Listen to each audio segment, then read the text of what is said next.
The objectives of tonight's webinars are to expand the understanding of managing diversity and relationship dynamics, explore options for responding more effectively to diversity tension, and devise solutions for enhancing cultural competency in the workplace. NHSC is pleased to offer continuing education units and continuing medical education credits of 1.5 hours for all disciplines participating in this webinar. To receive these hours, you must attend the full 1.5-hour session. Throughout the webinar, you will be required to respond to online poll questions to verify your attendance. Once you respond to all polls, your attendance will be noted. At the conclusion of the presentation, the operator will provide instructions on how to submit a question through the conference bridge line. There will also be an evaluation after the question and answer session. We would appreciate it if you took a few minutes to fill it out so we can continue to improve our future sessions. Thank you again for joining the 2012 NHSC webinar series. We hope you find this webinar useful in your daily efforts to provide service in your community. Now please welcome Daryl Butler. Well, thank you, Barbara. Hope everyone is doing well. And welcome to our conference, to our webinar, I should say. I'm going tonight to talk about, as Barbara mentioned, a little thing that I like to call diversity tension. And if you kind of don't know what that means or what that is, allow me to shed a little bit of light on it in terms of put some context around it. It's that feeling of uneasiness that you get because someone that you work with may like to do things a little bit differently from the way you like to do things, or maybe it's a patient or someone that you're caring for that is rubbing you the wrong way every now and then. That one patient that maybe they walk in and like, oh my goodness, not today. And that feeling of tension can come about from a variety of differences, I should say. So that's what we're going to really focus our conversation around today, around this evening, is what is cultural competence? And I know the word is used a lot, the term is used a lot, so we're going to put a nice definition around it that helps everyone to understand what does that thing mean called cultural competence. Or what are some of the challenges associated with cultural competence? What is that? How are my challenged? How are organizations even challenged? And as we are trying to overcome some of those challenges that inevitably comes with diversity and inclusion, what is my own individual role in creating these challenging situations, and of course then in resolving these difficult, challenging relationships and situations in the workplace context. So we'll try to keep our conversation to the workplace, to your experience of being healthcare providers. But as you'll find out, a lot of the tips and tools that we're going to talk about today, you're probably going to find out is helpful in your personal lives as well. And I may even give some examples from both perspectives to kind of hit home a bit. So let's first and foremost get right into defining what we mean by cultural competence. Like I said, I know the term is used a lot, and there are multiple definitions out there, in fact, on what cultural competence is. What we're going to do is we're going to define it in really two broad perspectives and then break it down into some subcomponents of those perspectives. The first part of cultural competence from our perspective in the innovations, our organization innovations, is that it's about cultural competence is about meeting people where they are. You may have heard this term before, but what that really means is becoming knowledgeable, acceptable, and adaptable of differences. It doesn't mean that I have to know everything there is to know about every difference or every culture that's out there. Being knowledgeable simply says I'm kind of in a continuous learning process. Acceptable simply says that even when I am experiencing differences that either I'm not aware of or differences that do make me uneasy, I'm moving myself to some level of acceptance. And in the workplace context, I think that's very important, because there may be a difference that someone is exhibiting, that might make you uneasy. However, you've still got to meet the objective of providing great patient care.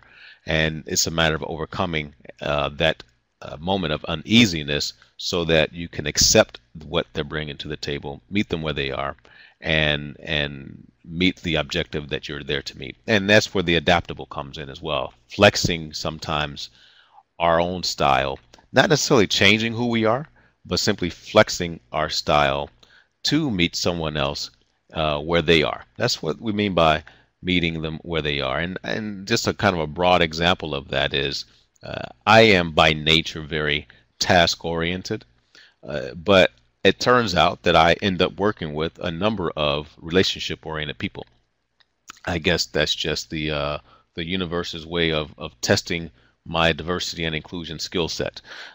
So with that in mind, I like to, get right to the task at hand, and some of my relationship-oriented colleagues would prefer to open up the meeting, open up our time together with a conversation about, what happened over the weekend. As a task-oriented person, my perspective is the weekend is done, that task is over, let's move on to today. But I get that, and that they may want to have that conversation just to kind of put the moment at ease. So I flex my style a little bit and prepare for that in fact, and engage in that conversation without looking at my watch as to say, are we done yet? So that's a little bit about what we mean by meet them where they are, and that's really showing ultimately some cultural humility, I would call it. And then the other component of cultural competence is really understanding how you show up. And how you, how you show up has two components in and of itself. How you show up in terms of the impact of your behaviors on others. We'll talk a little bit more about that in a little while. And another thing we'll talk about in this conversation this evening is how we respond to diversity tension. So again, cultural competence, meeting people where they are. That's about them, and knowing how you show up, that's about you. So having some cultural humility towards others and truly understanding you in terms of how you're showing up at the table. So now when we're talking about cultural competency and where does this fit, the differences that we're talking about, they're really, a lot of ways in which we might be similar or different for that matter. And so in this conversation, we like to identify or at least put some context around the various ways in which we might feel different. The various ways in which we might feel different might be different, not feel different, but show up differently. Long list, but one of the things we do is we put the list into some categories. The first category that we like to use is something we call primary differences. You might see other terms for these particular differences, but primary differences are represented by things like age, race, ethnicity, gender, sexual orientation, or physical abilities. And if you look at that list there, the first thing that you might notice is that it is a list of differences that, for the most part, we don't have a lot of choice over. 18 was a great age. It was a long time ago, and as much as I try to show up as an 18-year-old or again, by choices, that's not going to happen. Someone's going to call me out. So, again, we don't have a lot of choice over these. These are kind of the ways in which we are. It is what it is. Another commonality about the primary differences is that we have laws around these. Laws that say we're not to discriminate around these. We have federal laws of anti-discrimination around these particular differences with all except sexual orientation. There are some individual states that have state laws around sexual orientation discrimination, but there's no federal law as of yet. So those are some things, and if you look at that list, everyone in your organization, everyone that you work with, everyone that's on this call, in fact, first and foremost, we're all included in the conversation of inclusion and cultural competence. Just looking at this first list of differences. So we all get to become part of the conversation of diversity, so to speak, simply by the primary differences. But there are some ways in which we add breadth and depth to who we are. Those primary differences don't make up all of who we are, and so we look at some additional ways, things that we may not necessarily see when we walk into the room, like many of the primary differences, but nevertheless they're part of who we are. And that makes up what we call secondary dimensions of diversity. Things like religion, spirituality, language, geography, where you live, family status, what I call marital or parental status. I just roll it up into family status, appearance, physical, educational level, work style, personal habits. All these things add breadth and depth to who we are, and we may not again necessarily see them when we walk into the room, but they're part of our makeup. And then there's another segment of our differences, especially in the context of our work experiences. And that's something we call organizational diversity. Sometimes we may call it systems diversity. It's really about how we are functioning and operating inside of the organizations in which we operate. Either different departments, or my role in the organization, the function that I have. If there are unions, union environments typically will, we see some differences there. Seniority in the workplace, work experience, different locations. Sometimes if there is a satellite office, a satellite site for the main hospital, as an example, there may be some diversity challenges or tension going on between those different sites or different departments or different functions within a hospital or clinic setting, just as an example. So the reason why we really like to get a broader understanding of what we mean by differences that impact in cultural competence is, when we look at this list of differences, they have ways in which they impact us in many different aspects of our lives. Sometimes we like to use the term core identity, the ways in which I show up, the ways in which I see myself I see the world through my lenses, so to speak. And so what I like for you to do is to think about looking at this list. What are some of these differences that represent how you identify yourself? And I'm gonna draw a circle around a couple of the ones that represent what I like to call my core identity. So one of my core identities is race. Another one, I'll go ahead and I'll combine marital status and parental status, and I'll just call that family status. And another one of my core identities is, well, we'll call it personal habits. We'll fit into personal habits. So let me give you a couple of examples. In terms of race, for me, major core identity for me, I'm an African American male. When I worked in corporate America in the pharmaceutical industry, I have multiple examples in which I showed up in marketing meetings, providing a perspective of my life as an African American male. I remember we talked when we were launching our osteoporosis drug, as an example, and the conversation from the marketing department was they weren't going to focus efforts on African American women, because African American women just didn't have osteoporosis at high numbers as compared to Caucasian and Asian women. And I remember having a conversation with one of my representatives at the time, who was African American as well, and we started sharing different people in her family in particular that had osteoporosis, African American women. And so we said, well, that sounds like a different story from what we were told in the launch meeting. So we started, we said, well, let's put on our lenses through our experience of being African American and see if we can have a different conversation, a different story to tell our physicians that we're calling on. And surely enough, the data that we discovered was that osteoporosis, being the rate of bone loss, the rate of bone loss does occur with African American women. at a similar rate.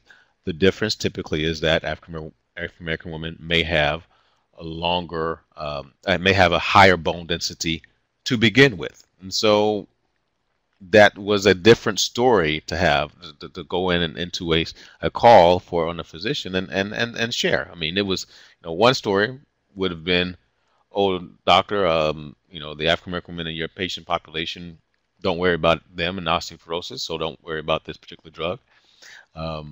Another story that we came up with was, did you know that the rate of bone loss does occur in African American women, even though they start off with a higher bone density? So it's worthy of checking to make sure that that rate of bone loss is not impacting them with the end result of osteoporosis. Two different stories came up because we showed up with our core identity and put those lenses of being African American in the business setting on that business decision and got different outcomes. So that's just one example of how, in fact, regardless of what others might think, our own individual core identities will have an impact or can have an impact on our work experiences. Now, that's one example. Again, what if you have a piece of paper, if you've already downloaded the handout, you'll see a section there to give you an opportunity to write down or circle even some of the differences that represent your own core identity. I think it's a great exercise just to kind of get a feel and understanding of how you are showing up in the lenses that you're using. So if core identities are, I would say, the things that make me tick, so to speak. There's another way in which we like to use this list, and that is to help us understand the differences that are creating a little bit of tension for us on a regular basis. We call those tension dimensions. And with tension dimensions, I'm going to show, let me see here, I'm going to change my color and I'm going to do a check mark for a few tension dimensions of mine. Let's see, tension dimension 1 is, personal habit. That's, that was a little raggedy there. There we go. So personal habits, tension dimension, one of them that's not on here probably is, it's not on here, but smoker, non-smoker, that's a big one for me. And I would say geographic, but part of that is just the travel piece for me. Now, personal habits. Why is that a tension dimension for me? Just showing you an example, and then you can identify your own tension dimensions. Tension dimension for me, personal habit, as you notice, is also one of my core identities. And then the part of my life I'm talking about there is my vegan diet. I'm a vegan by diet, not by lifestyle, but by diet. And at least three times a day, I'm trying to figure out what I'm going to eat and where I'm going to go. And then when it comes to eating with colleagues, if we're going to have a staff meeting together or dinner meeting or what have you, I'm bringing that decision-making process to the table. And so I get, these moments where people say, whoa, here comes the vegan. We got to have dinner with the vegan. We got to have lunch with the vegan. Oh my goodness. I don't know if they say it, but they at least sometimes will show it in their own behaviors. And then for me as well, I'm trying to find a mainstream place that we can all eat, but where I'm going to get more than just an iceberg lettuce salad or some steamed tasteless vegetables and rice. But if I go to a vegan or veggie restaurant, I know I'm going to get a more healthier and heartier meal than I would getting pasta primavera. So as you can imagine, if anyone has worked in these situations or experienced these situations, that creates a little bit of tension for us at times. So again, just as you identified a couple of your own core identities, I'll invite you to now identify some dimensions with a check mark, or just writing down in your list if you're writing on a note, some dimensions that represent that bring you some tension, some uneasiness on a regular basis, especially that have a workplace impact.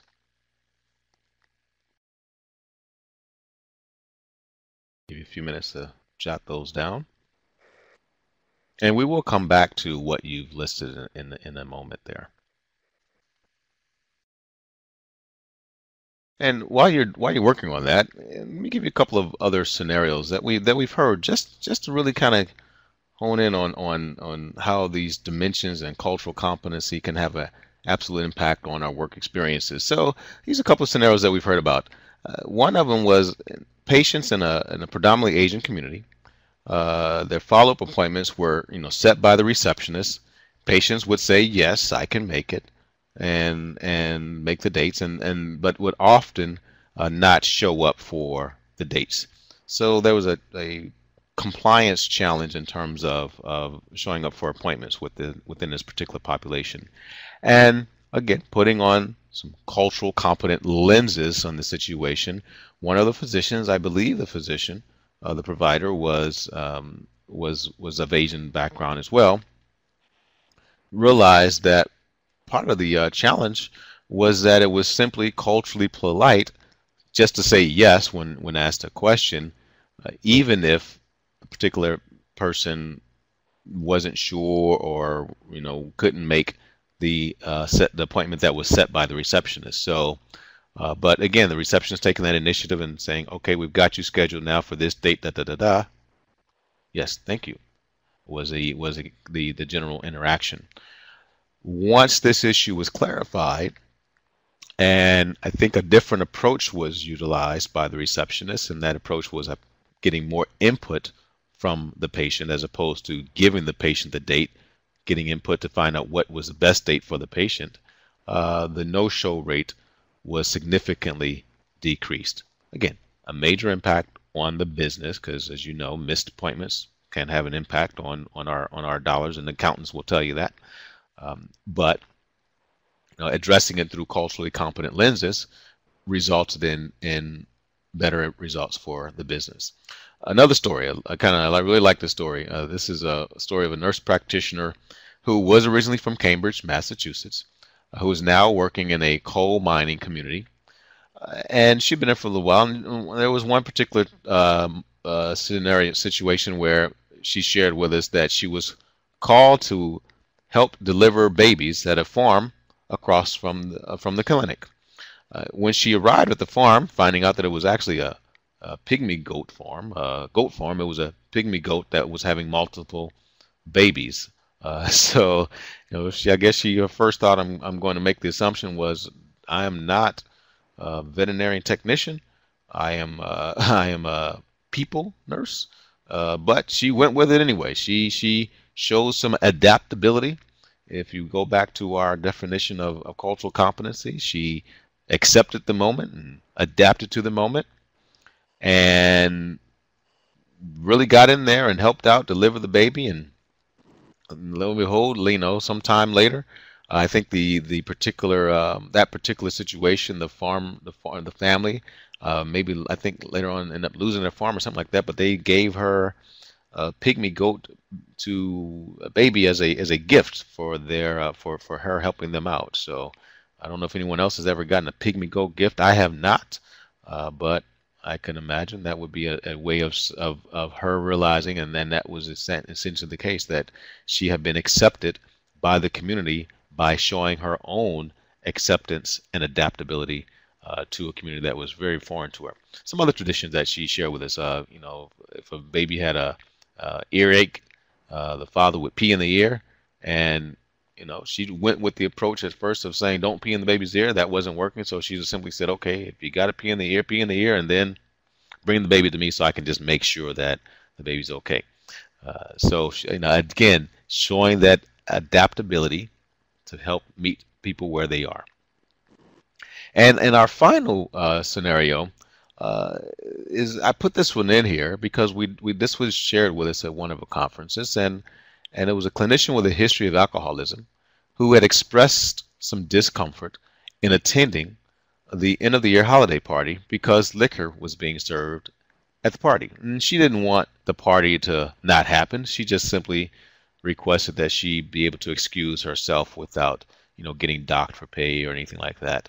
And as it turned out, by not showing that level of adaptability, she was told that she would have to take a vacation day if she did not show up to the party. And as you can imagine, this particular provider was not happy with that outcome, was not happy with that suggestion, to the point that she actually, in fact, shared it sometime later at one of our conferences. So you could tell that it was still sitting with her in a moment of discomfort. And I shared that because I wanted to show you the impact, first to show when we use that level of cultural competence by meeting people where they are and understanding how we show up, and we show up differently, then we bridge the gaps and we get different outcomes. We get more positive outcomes. We get highly impactful outcomes.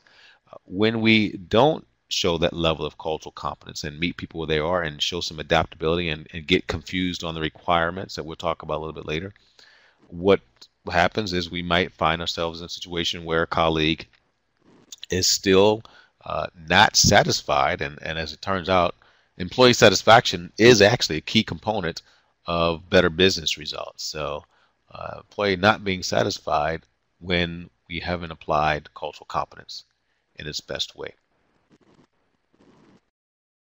What I like to do now is I want you, as you keep thinking about the impact of our diversity differences, our dimensions of diversity, and our differences, and the tension that sometimes cause. I want you to think of this scenario. If two individuals came to work together and they liked each other, which means that they get along, they are both motivated to do the work, and they are both competent in doing the work. So they like each other, they're motivated, and they're competent. Thinking, is that a good formula for them to successfully work well together? So I want you to keep that thought in your mind as you view this video scenario that we'll share, called The Giraffe and the Elephant.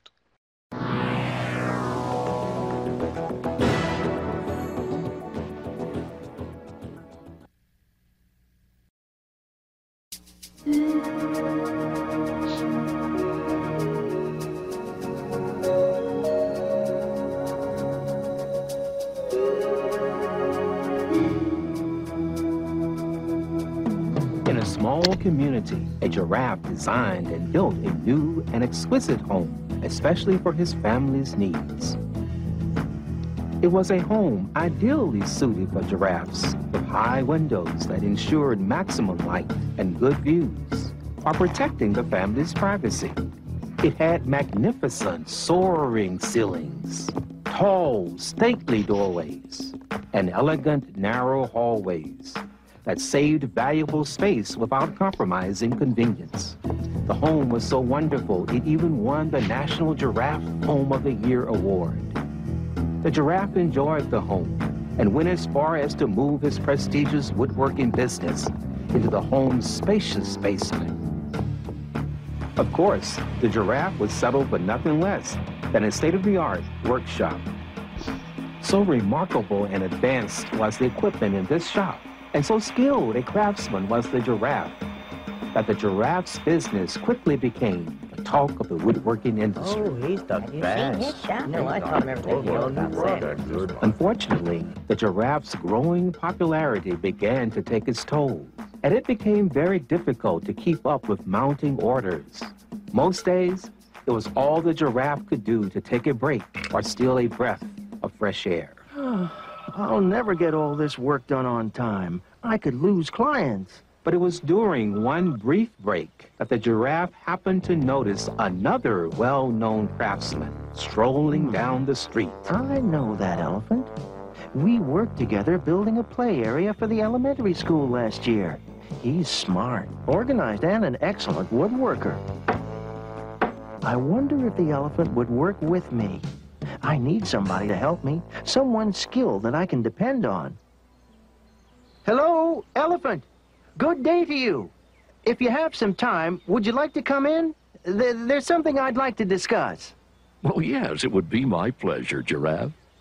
The elephant was delighted with the invitation. He had enjoyed working with the giraffe in the past, had heard of Giraffe's wood shop, and liked the idea of getting to know the giraffe better. Well, come in. Come in. Well, thank you. I've always wanted to see your home and workshop. But when the elephant tried to enter, he immediately encountered a problem. This doorway, the doorway's a bit, I believe I'm stuck. Oh, dear. It's a good thing I put this doorway on double hinges. It's so I can bring in my equipment. This'll just take a moment. Sorry about that. Thanks, Giraffe. Soon, the two acquaintances were happily exchanging woodworking stories, and their appreciation of each other's skill grew by leaps and bounds. Oh, that's wonderful, Elephant. Beautifully done.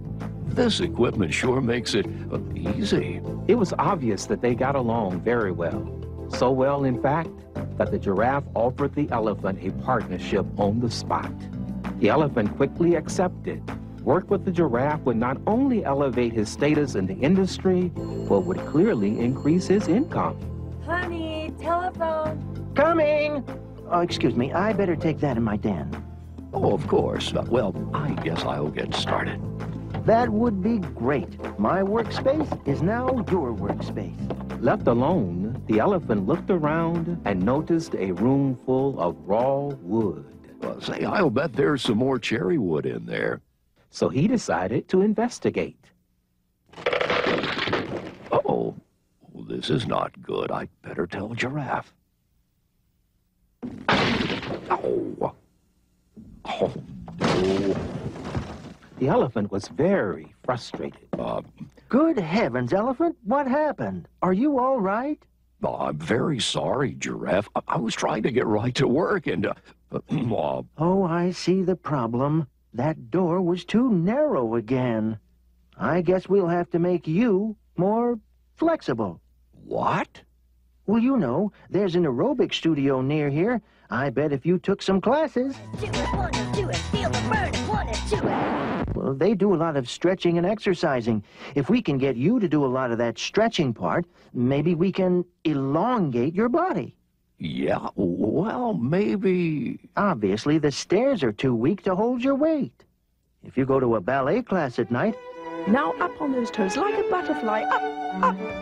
I'm sure we could get you lighter on your feet. But Giraffe... Then you'll be able to walk right up those steps. Oh, I know you like the classes, because I like you and really need you here. The Elephant thought long and hard before answering. You know, Giraffe, well, I was looking forward to being here, and I want to work with you, but, well, to tell you the truth, I don't think a giraffe house is ever going to work for an elephant. The Giraffe and Elephant faced some intriguing diversity questions. Is this relationship worth pursuing? If so, what are the implications? Could the Giraffe have been better prepared when he opened his door to the Elephant? Were the Elephant's expectations realistic? Why did the Giraffe focus only on changing the Elephant? Should the Elephant go to aerobics class? Ballet class? Complex issues with no easy answers. Yet each must decide how to respond. How would you respond? Right. Thank you for watching that. As you see, the Giraffe and Elephant, if you think back to those three questions that I was asking earlier, if they liked each other, were they motivated, and were they both competent? The response is yes, they liked each other. They were motivated. They were competent. Were they productive in working together? No. So it sounds like that formula of liking each other, motivated, and being competent is a great formula to work well together. As it turns out, when we have mismanagement, I would call it, of differences, when we're not showing the level of cultural competency that we have available to us, we can, even in the best case scenario of liking each other, being motivated, and having competency, we can find ourselves in a diversely tense situation that creates barriers for us to be able to work well together. So let's examine it a little bit further using the analogy of the giraffe and elephant. The first thing is to better understand the roles that we play when we're in the role of a giraffe or when we're in the role of an elephant. And from what we gained from this video scenario here, I would suggest that being in the role of a giraffe is when you know your expectations of working with someone is that they're going to fit into your world, and make things more comfortable for you, or fit into your comfort zone to make it easier for you. Now, the giraffe didn't have bad intentions when he invited the elephant in. In fact, he had every good intention of bringing the elephant in and having a good conversation with him to see if they could work together. And the initial part was, yeah, let's get this partnership. The challenging part was the impact of his behaviors when it came time to address the differences in the elephant and how to manage the differences. The giraffe's suggestion was simply that the elephant become more giraffe-like. And if you can, I'm sure you can imagine when someone says, "Hey, just be like me to make this thing work better for me," that can create some tension for us. So that's when, if you find yourself saying, "Be like me to make this thing more easier for me," that may be an indication that you are playing out a giraffe moment. Now, what about an elephant moment? What about being in an elephant role? When we are in the role of the elephant, it's when we are the ones being asked to make changes, make adjustments, not so much to fit requirements, but more so to fit and succeed in the organization by meeting someone's preferences that typically don't have much to do at all with meeting the objectives of the organization or meeting my own objectives, what we're trying to accomplish in the organization. So, as an example, in a giraffe and elephant scenario, aerobics and ballet, as suggested by the giraffe for the elephant to change, aerobics and ballet, those were not solutions that would have those were not solutions to get more wood. The objective was to get to the wood so that the elephant could show his full potential and do his job. The suggestions by the giraffe to do aerobics and ballet was not meeting the objective of getting to the wood. It was meeting the objective of becoming more giraffe-like to get to the wood. And so that's where the tension became unsurmountable, because they couldn't get out of their own individual lenses and see it from another perspective. If I were a giraffe and I would see from the perspective of the elephant that aerobics and ballet, hey, as much, 6 months down the road, even if the elephant were to do aerobics and ballet, he's still going to be an elephant. The size and the weight of an elephant are core identities. We said earlier that for the most part, core identities, primary dimensions. For the most part, primary dimensions are unchangeable. So when someone says, "Hey, change an unchangeable to make me more comfortable," that enhances the tension that I'm going to experience. And even if it is a changeable, if it's not necessary to change that or flex that to meet the objectives, again, it's going to create tension for me. My diet is not a primary dimension, but if someone were to say, "Hey, just go to Morton Steakhouse and eat a prime rib to keep us all comfortable in our decision of where we're going to go eat, Daryl," that's going to create a lot of tension in me, because it's not going to happen, first of all. Just an example. So we get from the giraffe and elephant scenarios that when we find ourselves in these diversity tense moments, we are going to play either role. We might either be in the role of the giraffe, or we're saying, "Hey, change," or we might find ourselves in the role of the elephant, where someone is saying to us, "Hey, you change." Regardless, it's going to create a little bit of challenge for us. And if you think back to the tension dimensions that you identified a little bit earlier, I want you to especially use them in the context of the workplace. In that, take one of those tension dimensions that you identified, and thinking about what does it take to fit and succeed in the environments in which you're operating in, environments in which you're working in. Are you the giraffe, or are you the elephant in those moments of tension? Take one of those situations, and and sometimes we might be some people say a girelephant. It kind of depends upon which way I turn in the scenario. Middle level management roles are sometimes that way. If you are a provider and an administrator at your facility, that might be a situation where in the administrator role you might find yourself in the eyes of many people, a giraffe. At the provider role, you might find yourself in your own eyes as an elephant, depending upon the situation.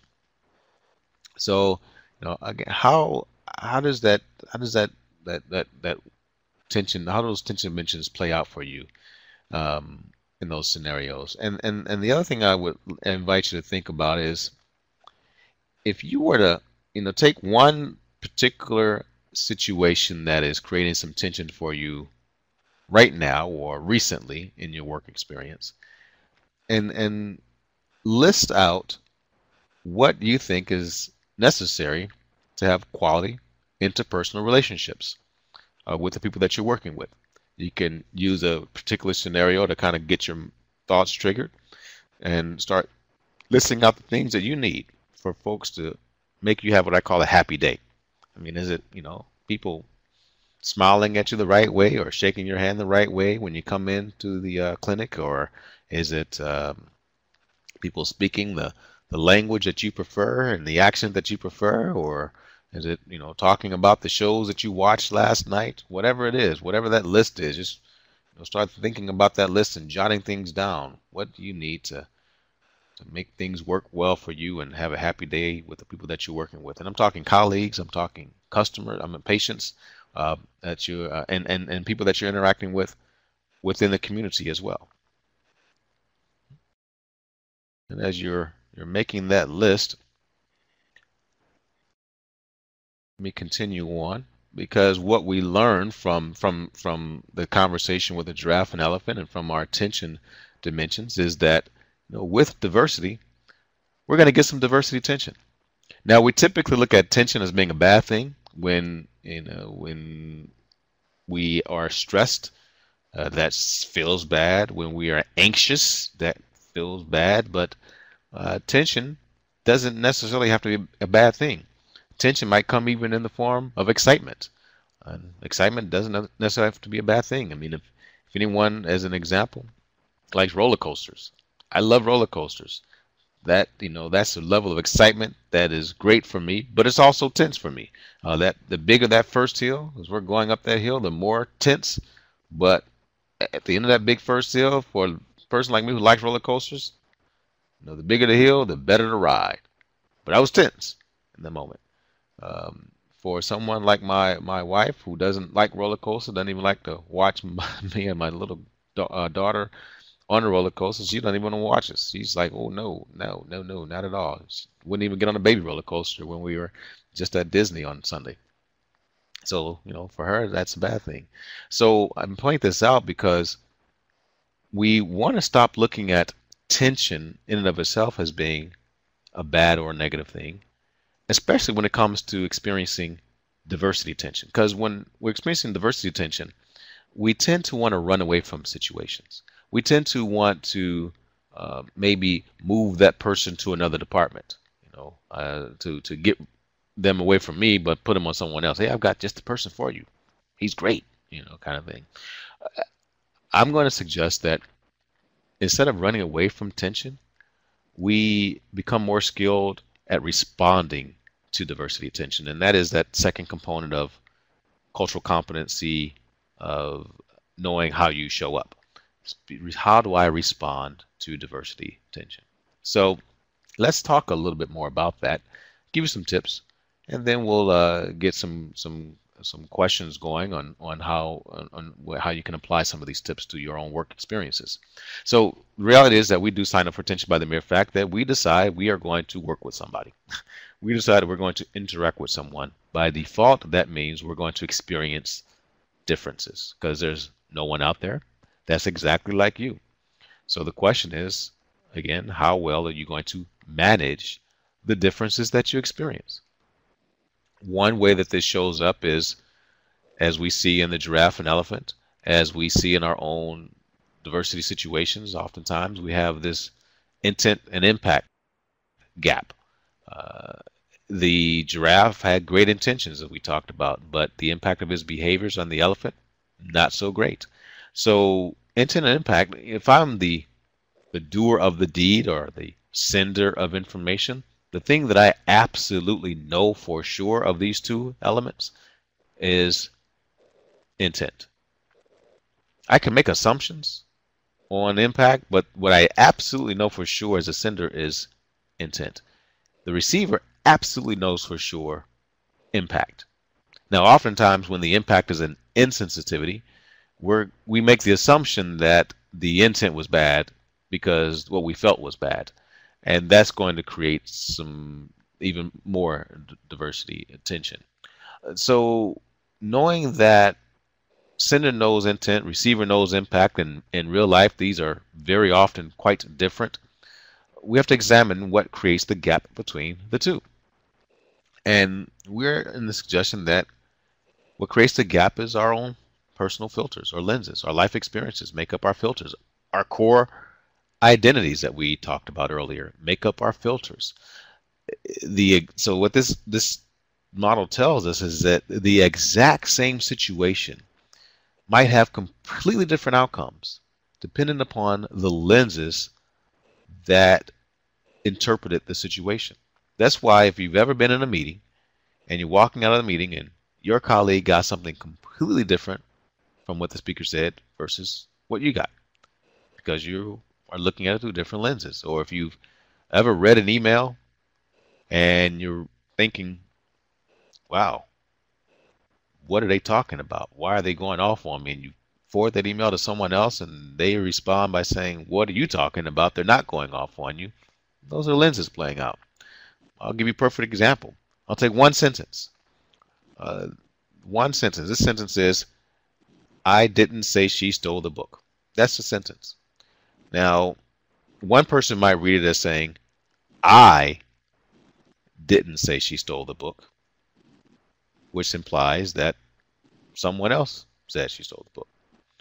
Another person might read it and say, I didn't say she stole the book, which might imply someone else stole the book.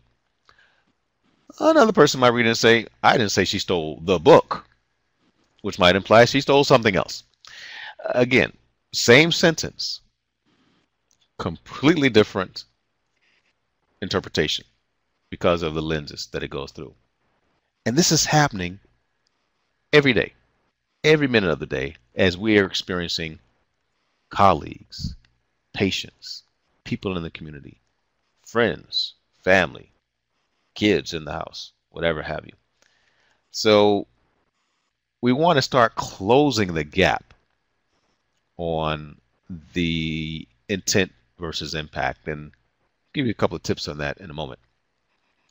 Because ultimately what will happen is, as we experience tension through gaps in intent versus impact, through just challenging differences that we experience, we get into this, what I call the dance, right? The dance of tension, the dance where we are pointing fingers at one another, blaming the other person for the situation.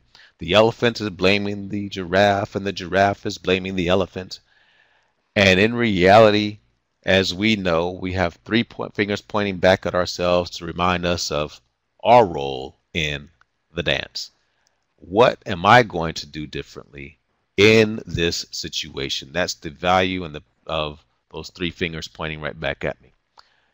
So what I want to do then is I want to start peeling back the layer and identify what is that underlying issue that's creating the tension for me. Go back to giraffe and elephant. The underlying issue, is it that the elephant is a bad guy or that the giraffe is a bad guy? No. The underlying issue is getting to the wood in order to meet the objectives. That's it. That's what we have to address. There are probably some assumptions and beliefs on both parts. Peeling back the layer and identifying what those assumptions and beliefs can be very valuable, because that can help to expose my own stuff, the challenges that I'm having with this person. So what we want to do then is, as we peel back the layers and start to identify what the real deal is, that helps us to choose a different dance. And the reason I like to use the dance analogy is, if you've ever dancing with someone and they're stepping all on your toes and you don't like the way that they're dancing, maybe, whatever it is, however they're dancing, you could either keep dancing with them, keep getting frustrated, or you could simply dance differently. And they may follow or they may not. But you're going to control the situation from your perspective. It's kind of like if you are on the phone with someone and they're screaming and yelling and hollering at you. Ever gonna try this one? Just put the phone down. Right? You no longer have to engage in that screaming, hollering, and yelling. Just put the phone down, and then you pick it up every now and then and see if they're still yelling. And of course, if you haven't responded in a while, they're going to stop screaming and yelling because you've chosen a different dance, regardless of what they've done. And that's the beauty of this concept is I can, any point in time, I can stop pointing my finger and blaming you and choose my role and my understanding and my accountability in this conflict situation. So let's look at some tips to do that. First and foremost, realize that with differences, we get diversity tension. It is what it is, right? Now, we also know that tension is not a bad thing. So it's not so much the diversity tension that's creating the challenge. It's our response to the tension that creates the outcome. If you want a different outcome, it's about choosing a different dance. And part of choosing a different dance is differentiating between one's intention and the impact on me in our relationship interactions. And both sender and receiver can, in fact, help to close the gap between intent and impact. The sender can close the gap by simply checking in on the receipt of what you delivered and learning the receiver's come from. What do I mean by that? If I'm speaking at a meeting, or if I'm running the meeting, and I start to see people, do some reaction like, "Oh my gosh, what is this guy doing?" Even nonverbal clues, hand over the head, or talking to another neighbor and sitting next to them like, "You believe what he just said?" If I see that behavior going on, that's my opportunity to stop the process, stop the conversation, and just check in and simply say, I call it a woo-woo moment. We'll say, woo-woo, obviously I've said something that had a bad impact. Please let me clarify, or what did you get from what I said? And then providing some clarification. Available to us. Some of us may do it already. Some of us may do it regularly. Many of us probably don't do it enough. The other the other way that we close the gap is from the receiver's end. The receiver can close the gap by simply when the impact is an insensitivity. I kind of lead in with this one mantra that my mentor told me years ago in this work, and that is, consider the possibility that most insensitivities are unintentional. So as a receiver, that's kind of what I go by in life. And I just earlier today, doing some volunteer work out in the community, trying to manage the differences in a situation. Both individuals were in that situation. Both individuals had completely different perspectives on what went down in the situation. And my main way of facilitating that conversation was talking intent and impact. Sharing with the doer of the deed, I get your intention, but your potential impact was this. And kind of, because I understand that it's not the bad impact was your intention, and I'm leading through that to have that conversation. So if I lead in with what I felt, that insensitivity that I felt was intended, I will not have the conversation to close the gap with a colleague. If I lead in with that insensitivity that I felt was not intentional, that will lead me to get more information. And that's really what this is all about. Sender closing the gap by getting more data, understanding how the person that I'm talking to or interacting with a lot of times needs to receive it. That is closing the gap. Receiver closing the gap by considering the possibility that most sensitivity unintentional. That is, again, getting more information. So both are trying to get more information in our lenses, in our to help us decrease the challenge decrease the gap between intent and impact. Remember, we said that regardless of what the other person does, I can stop pointing my finger. Of course, if both stop pointing their fingers and we, come together like this as opposed to like this, come together and hand in hand as opposed to fist, we have an opportunity to really address diversity attention and respond to it in a more productive manner. It requires some what we call diversity maturity. As Dr. Robin, who used to be way years ago, used to be on Oprah, she liked to say, we need to show up as a grown-up. And I love that term, showing up as a grown-up, to remind us to show some diversity attention in choosing that different dance. A couple more things to consider. Most conflict that we are experiencing is a result of some expectation that someone did not meet. And most of us, if we go back to that list that I suggested that you come up with, the things that you need to have your happy day, well, that's the list that we're walking around with on a daily basis. And we're holding people to that list. The challenge is, the longer that list is, the fewer people we're going to be happy with, because no one's going to meet our very long list. I like to call it, I equate it to what I call the choice of being single. When I was in between marriages, I had a long list of what my mate needed to meet in order for me to be happy. Until I realized that the longer my list was, the longer I was going to be by myself. So as I started to pare that list down to what was absolutely essential for a productive relationship, guess what happened? My mate showed up. And as it turned out, it was great. It's been great. It's been challenging, of course, but lowering my list now, do I try to pull my list out every now and then on my mate? Absolutely. And she reminds me that she didn't meet that list back then and she's not going to meet that list today. So let's go back to the workplace. When we are walking into the workplace, holding people to this very long list, shake my hand a certain way, look at the movie I would look, talk about the show I watched last night, talk about the game I watched last night, and do this, all these things that we're holding folks to, and have your hair a certain way, and don't wear this and don't wear that, and don't wear this piercing, and all of these things that we're holding folks to that may or may not have anything to do with meeting the objectives of the job. We need to hold people to the absolute essentials that we need to meet the objectives of the job. That's it.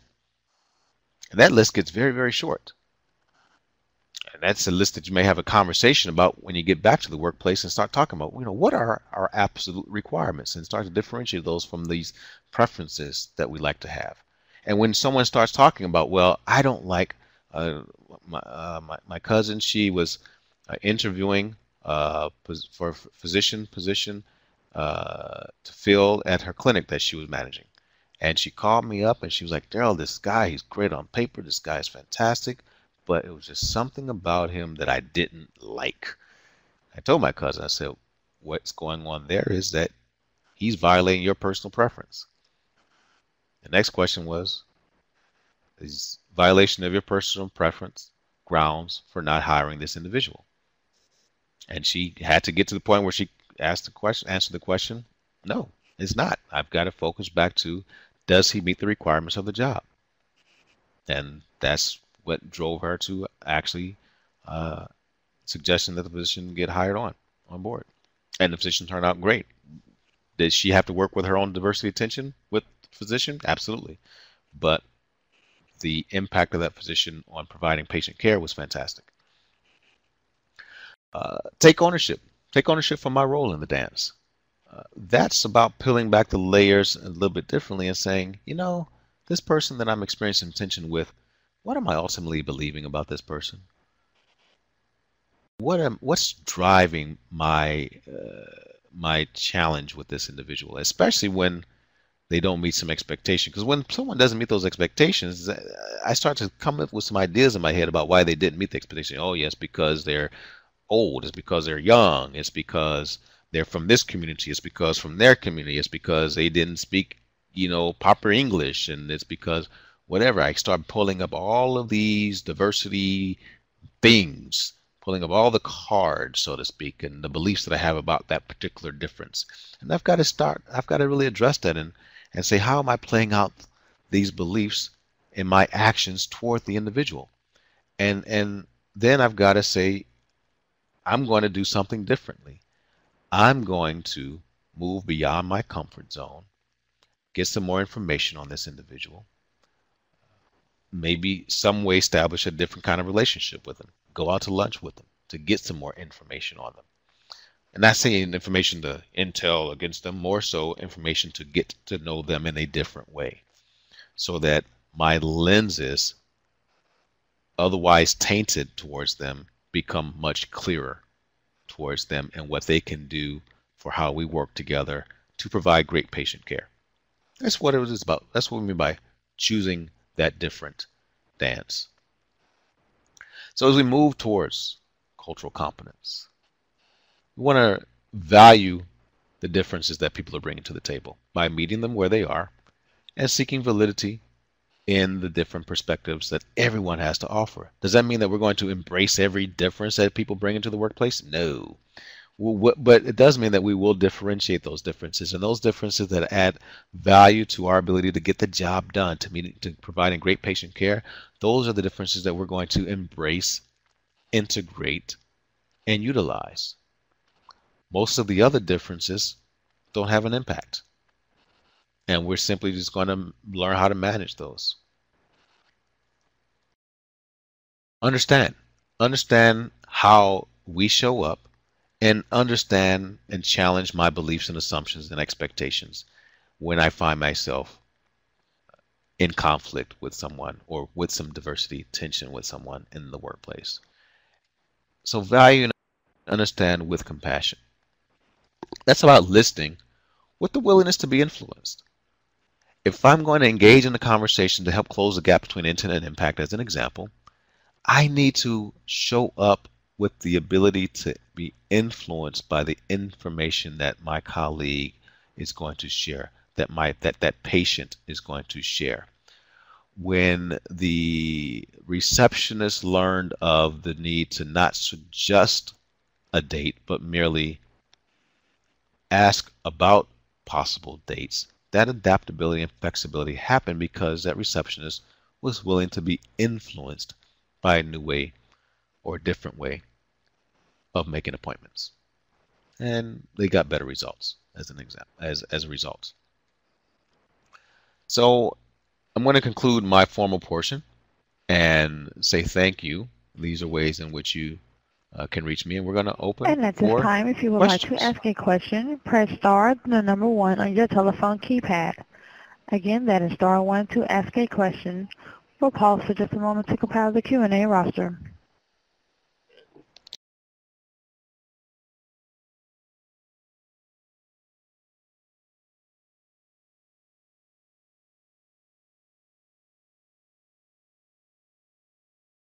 And there are no questions at this time.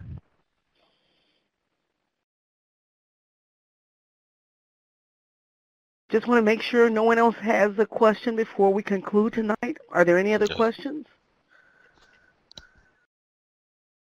Again, that is star 1. So no one has a burning question? Does anyone have a burning question about a situation that's going on right now in their workplace, and they got a colleague that is getting on your last nerve, and you want to say, Daryl, how do I apply what you just talked about? Because people always walk up to me after the fact and say, I got one. So. And there are no questions at this time. Well, let's see. There's a question that, is this something that someone wrote? Oh, how do I take this back to my agency to make a difference in the culture? Great question. Okay, so A couple of tips. One thing is terminology, right? So you can start using terminology that will simply get people to think differently. Terminology like preferences versus requirements. So if someone is getting hung up on, well, I don't know, and well, I'll give you another example.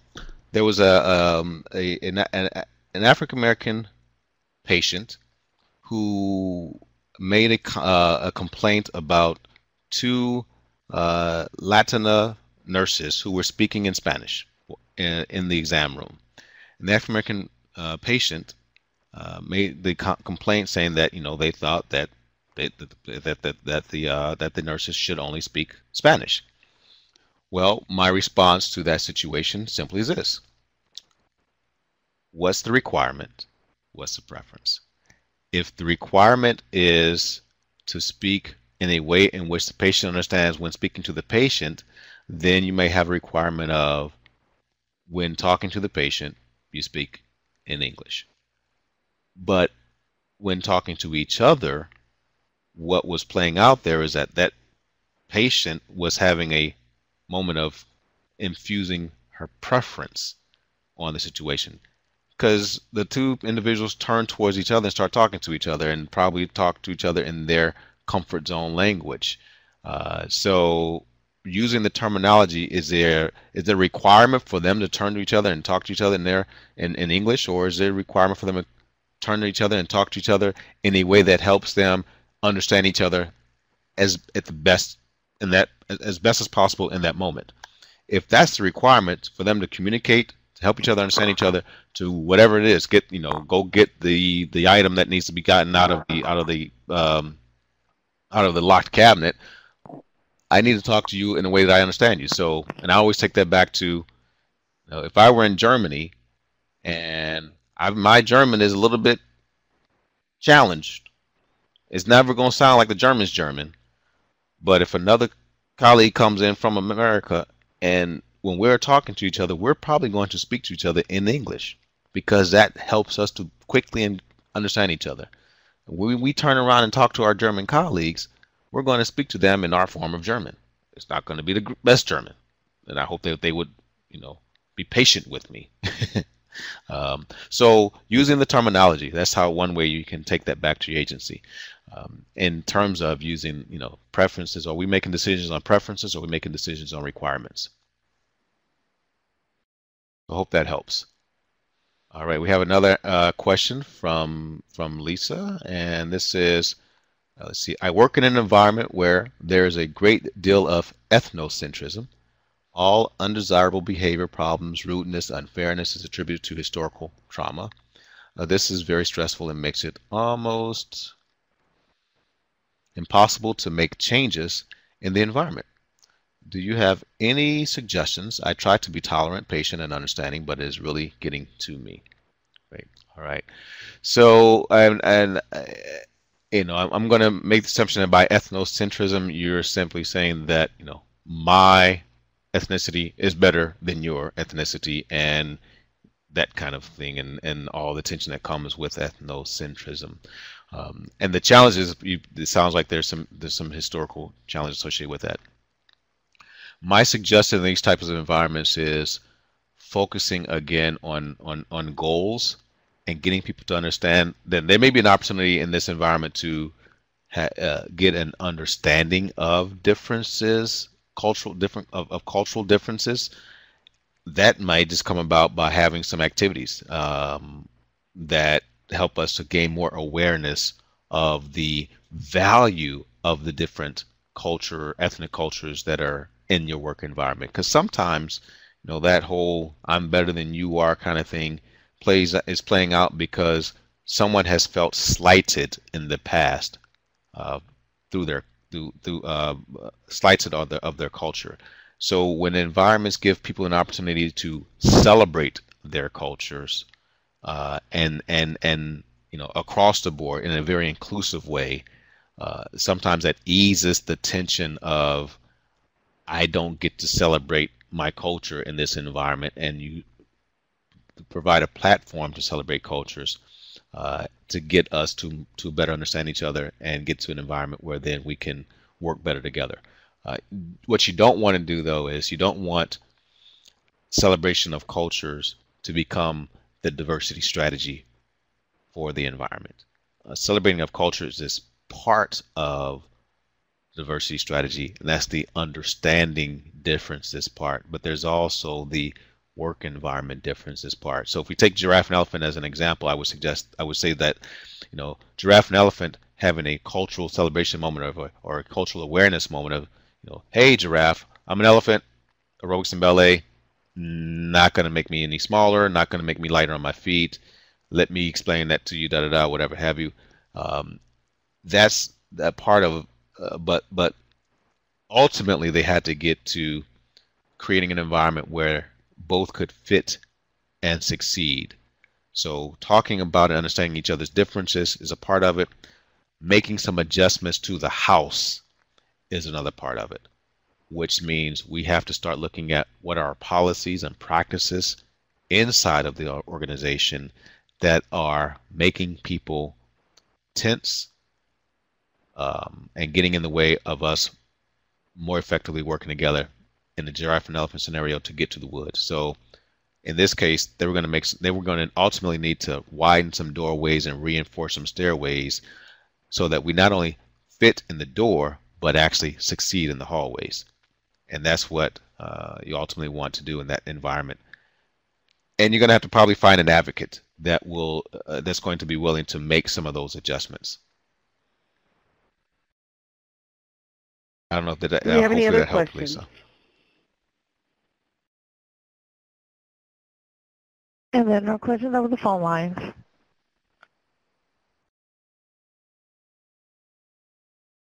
Let's see. We've got something from Marine here.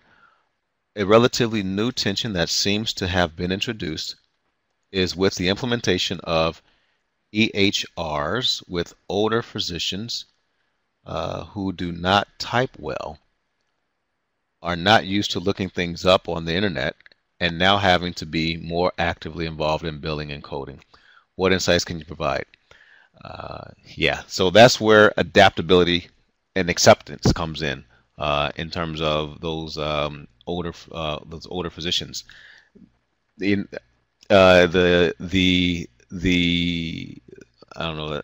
When I'm with clients, I simply say this: the ship is moving in a different sail, or the train has left the station. If you want to get on the train, this is the train of technology at this point. Organizations are on a train of technology. If you want to stay on the train, you're going to have to become accepting and adaptable to the new ways of doing things.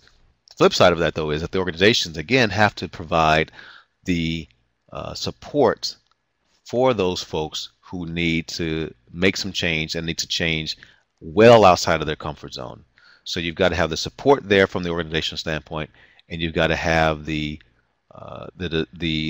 motivation from somewhere to flex your adaptability and acceptance for this new way of doing things. But bottom line is, the train has left the station. Are you going to hop on that train of technology or not? That's the new requirement, and that's one of the challenges. Because some of those physicians might say, this is not the environment that I signed up for. The challenge there is that in most of our environments, the requirements will change, and so using this technology has changed the requirement, and they're not comfortable with that, and I get that. Okay, are there any other questions?